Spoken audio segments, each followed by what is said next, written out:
नमस्कार। आज आपण अगदी झटपटीत अशी शिळ्या पोळींपासून रेसिपी बनवणार आहोत। अगदी झटपट आणि सोपी बनवलेली आहे, घरातील सगळ्यांना आवडेलच। चला तर मग झटपट आता आपण रेसिपीला सुरुवात करूया।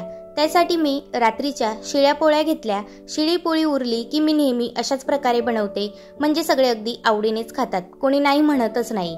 त्यासाठी मी 3-4 शिळ्या पोळ्या घेतल्या। त्यांना आपल्याला अशा प्रकारे जाडसर तोडून घ्यायचे आहेत। असे तुकडे करून घ्यायचे, म्हणजे मिक्सरमध्ये लगेचच बारीक होतात। हे बघा, अशा पद्धतीने सगळे तुकडे करून घेतलेले आहेत। आता आपल्याला एका मिक्सर जारमध्ये थोडे थोडे करून आपल्याला असे छान बारीक वाटून घ्यायचे आहे।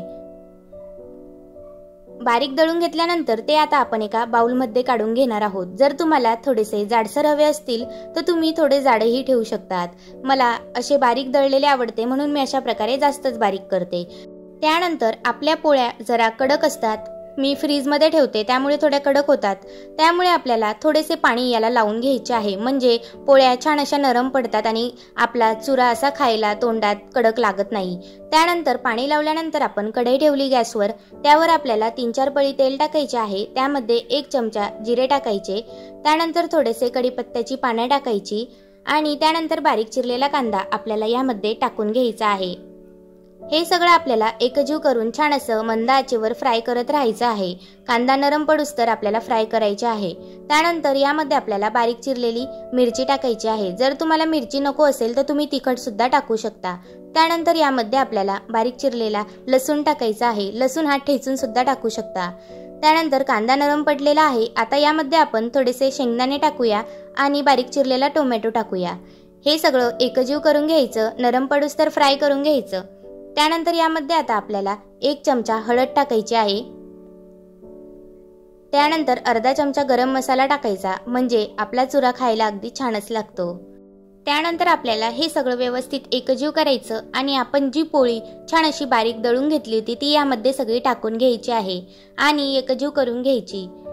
त्यानंतर यामध्ये आपल्याला आता चवीनुसार मीठ टाकून घ्यायचे आहे आणि छान अशी भरपूर प्रमाणात कोथिंबीर टाकून घ्यायची। कोथिंबीरने तर अगदी छानच चव येते।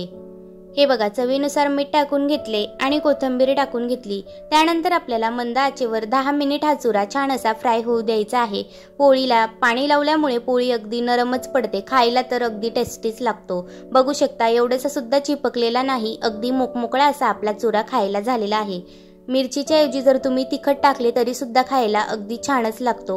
एवढा मोकमोकळा झाला होता की खायला अगदी पोह्यासारखाच लागत होता।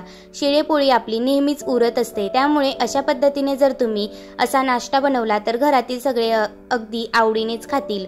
सकाळच्या वेळेस किंवा संध्याकाळच्या वेळेस सुद्धा तुम्ही ही रेसिपी अगदी झटपट बनवू शकता।